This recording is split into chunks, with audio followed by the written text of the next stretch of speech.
you take things personally? In case we haven't met yet, I'm Jess. I'm the sole founder of Life in Confidence.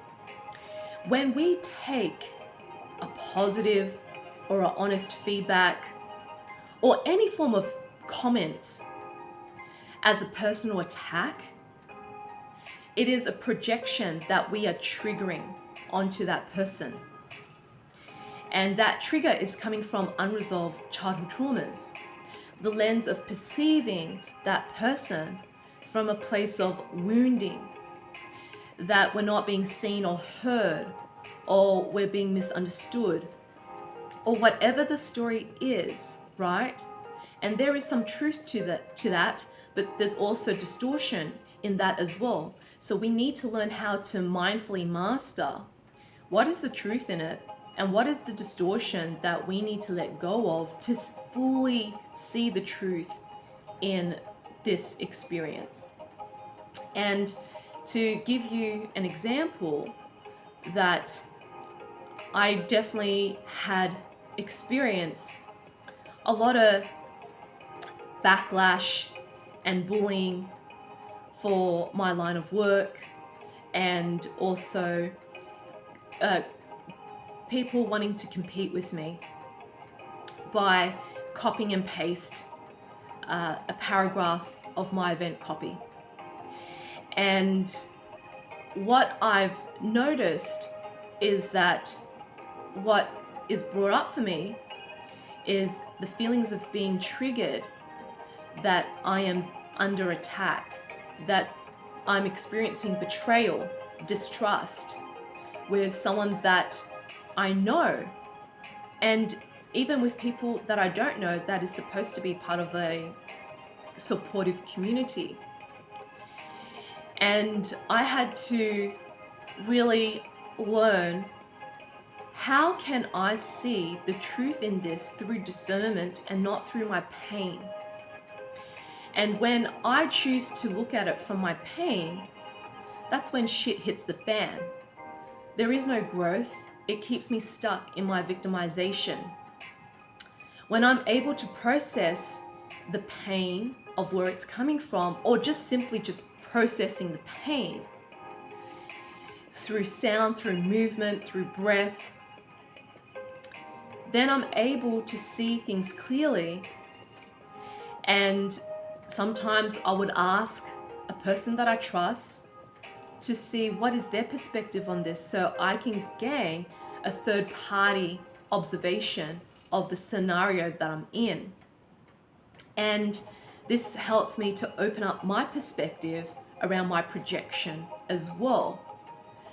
And when I'm able to process step one, the projection, the wounding, the trigger, and then step two, if I feel called to, and I'm still struggling with it, then I ask someone that I trust to give me a third party perspective and what is showing up for them through their intuition, through their guidance.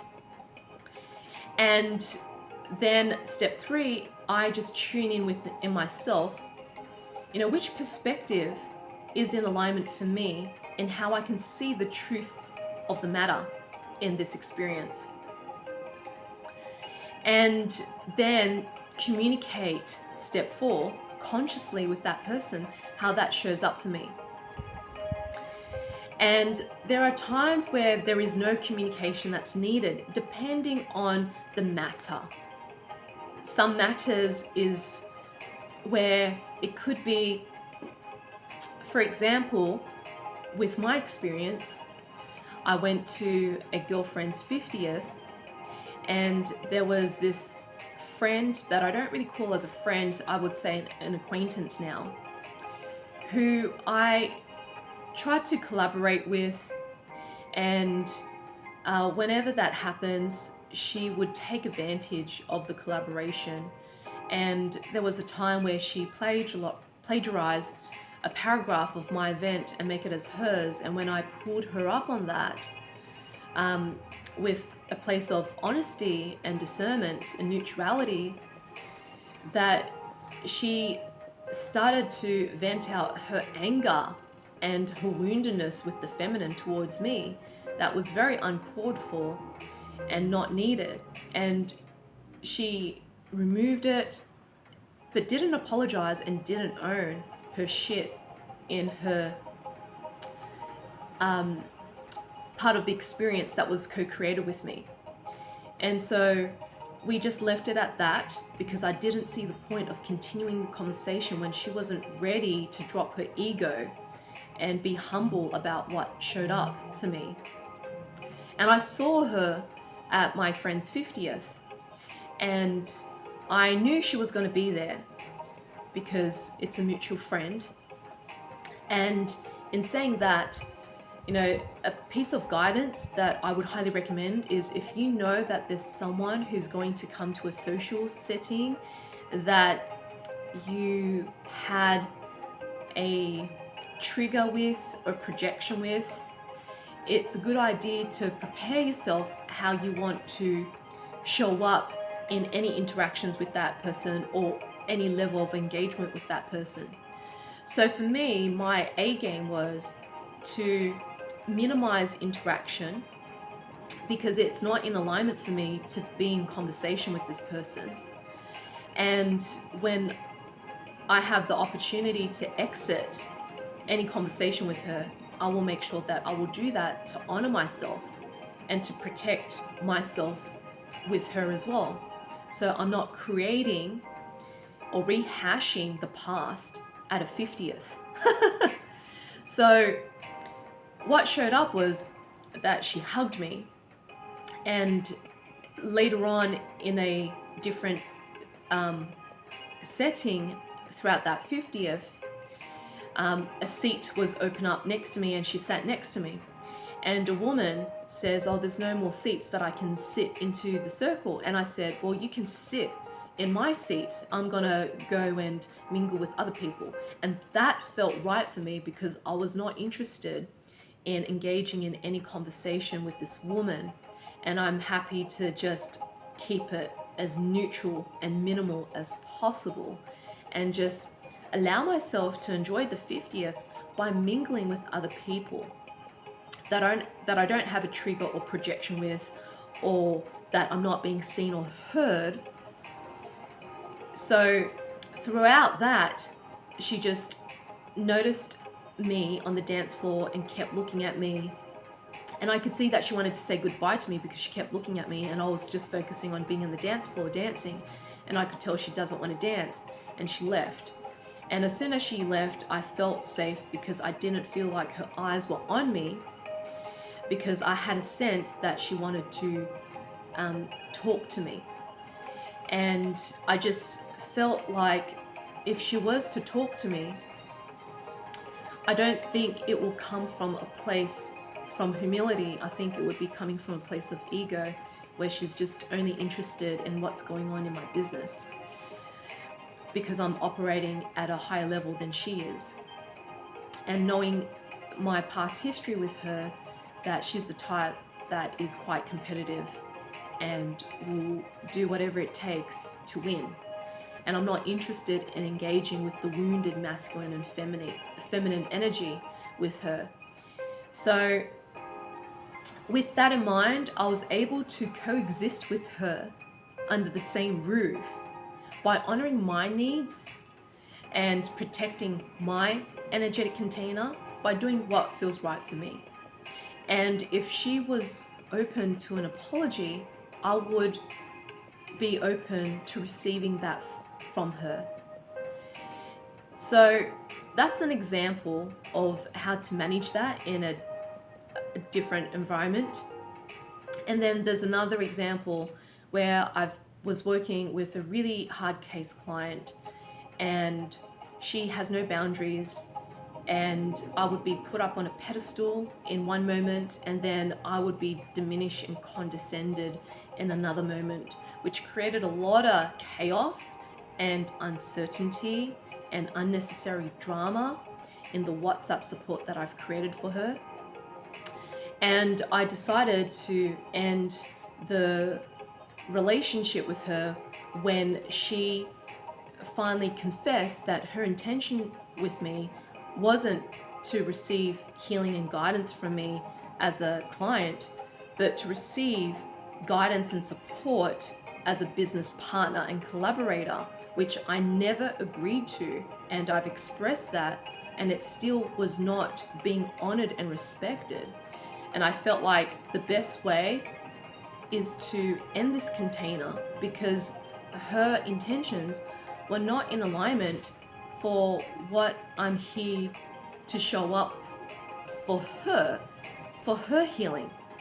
And so when the ego is so ingrained in our identity, we just project all sorts of stuff onto people, where it creates a lot of drama, a lot of chaos that is toxic and dysfunctional. And for me, I wasn't able to create a functional and healthy relationship with her as a coach and client, because she didn't want to respect me as a coach. She didn't want to honor my boundaries in a professional and personal manner. And she didn't want to show up for herself in her own healing that she paid for, which is outrageous in my personal and humble opinion.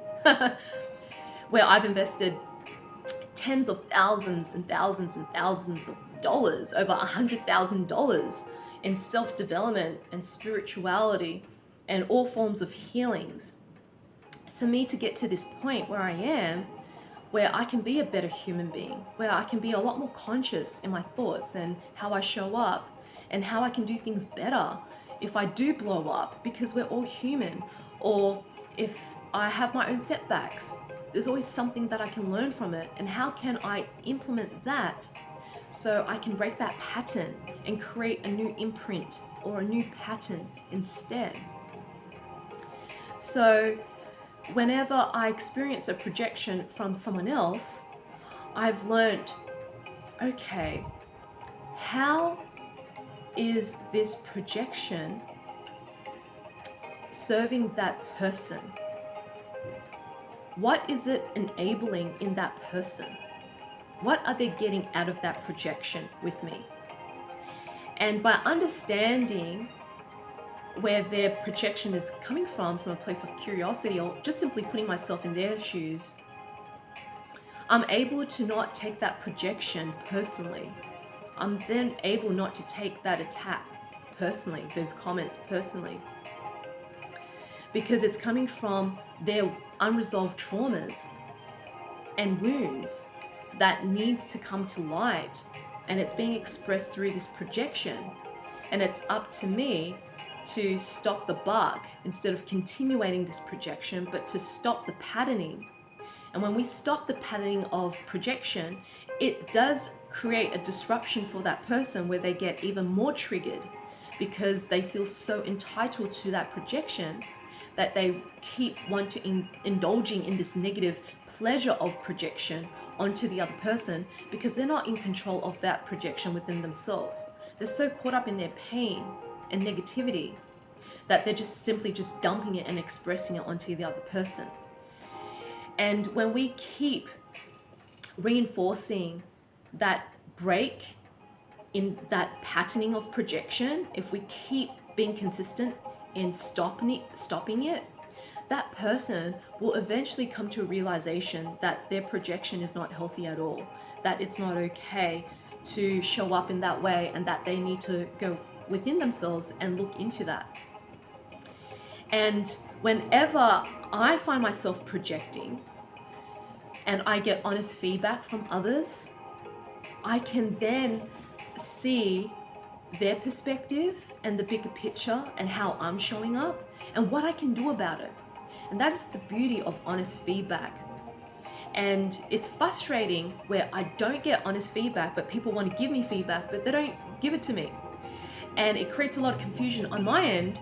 If you're saying there's something that's not right with me and you don't share it with me, that is a disservice, because you're triggering something within me that doesn't need to be triggered, right? And that's creating confusion in your communication. If you're not being consistent in your communication and you want to let someone know that what they said or did was not okay, you should execute that and say it to them, rather than just saying, oh, this is feedback I want to give you, and you don't give it, and I'm following up with you, what's the feedback, and you don't give it.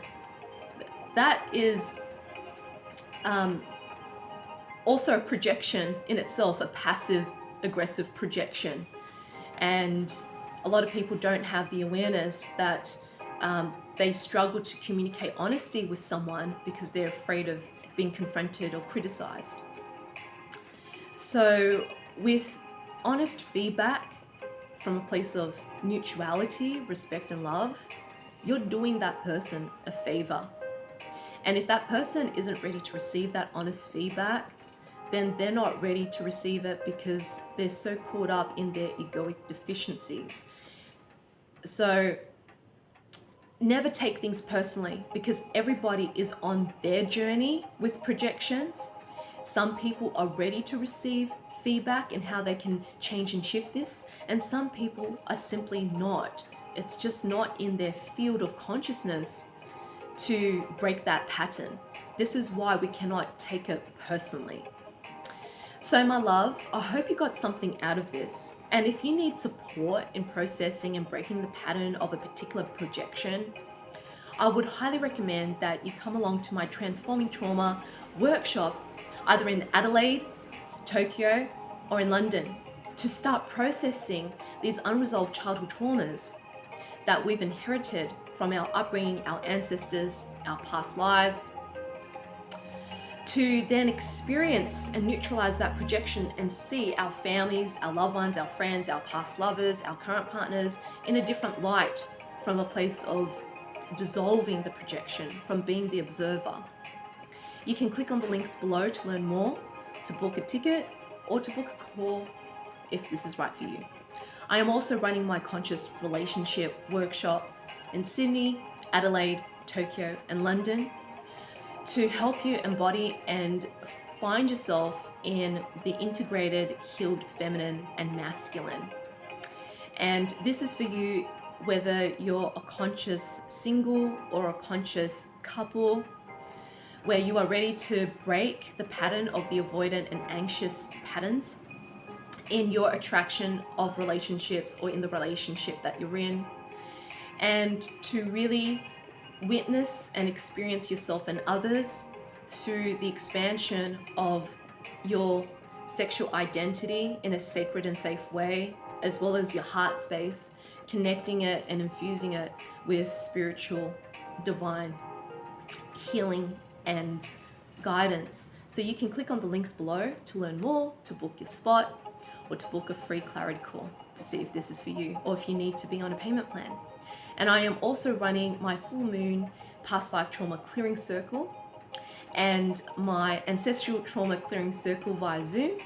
If you feel called to receive this light language transmission to start clearing some karma and trauma from previous lifetimes and from your ancestors. So there you have it, my love.